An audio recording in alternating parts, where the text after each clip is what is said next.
with, because everybody else feels, or to me, it always seems like everyone else has got it together. Because I get to see only what you choose to say, only what I'm around you doing that I get to see, whereas I get to observe my own inefficiency and foibles 10,000 times a second, right? I get to watch the texture of my own mind be completely unresponsive and useless. I see every single prideful decision, every single lie that I tell myself, every single time I make a promise and don't keep it. But I don't get to see that from everyone. So I'd always presume, because of this asymmetry, that everybody else had it sorted and I didn't. And it also made me think that everybody else's opinion was this perfectly balanced, well-researched, beautifully, they had me nailed down to a T. And what they were telling me was the truth. They could see something in me that I couldn't. And after a little bit of time and a good bit of building up of self-confidence, I realized that that's not the case. No. All the knowledge for myself comes from that place. It doesn't come from the place of success. My knowledge does not come from the place of, because for me, like, I built Goggins from the ground up. I was born David Goggins. David Goggins wasn't good enough. He was a scared, bullied, abused kid who struggled in life.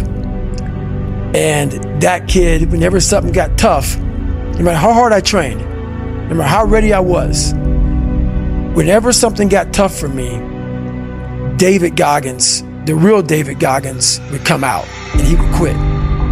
So I realized this over a period of time. So I had to build Goggins. And in that process, I had to go back to that mental lab. And that mental lab is at scratch. That mental lab is in that trained humility. And so that's where I get better. I get better when I'm digging holes in the ground, when I'm waking up early knowing I don't have to do these things. That's where I get better. So it's important to stay hungry. It's important to stay hungry, but it's important more to stay humble within that hunger. So while you're hungry, a lot of people are hungry, but humility is everything. So first phase is a crucible, man. And that's where I was at for 3 times. I spent most of my time in BUD/S in first phase. In the hell week. In the hell weeks. And being in that grind. And in that grind, I got time to examine myself. I call it the live autopsy. And also examine other people. Because I was really good about putting people way above me. Because I wasn't shit. I was never nobody. So for me to be on the same stage as these great wannabe Navy SEALs and BUD/S training, like, my God, you guys are amazing. I actually got here with you all. Thank you so much for allowing me into play. But as I was there for so long, I got a really good chance to sit back, because now the cold water is just water now. It's no longer cold anymore. Your mind starts to change. They say get in the water, most people think about it. For you, it became my life. So I started learning that if you start to change your mindset versus it being like, oh my God, this sucks, I became a professional BUD/S student. So I wasn't going to leave until I graduated.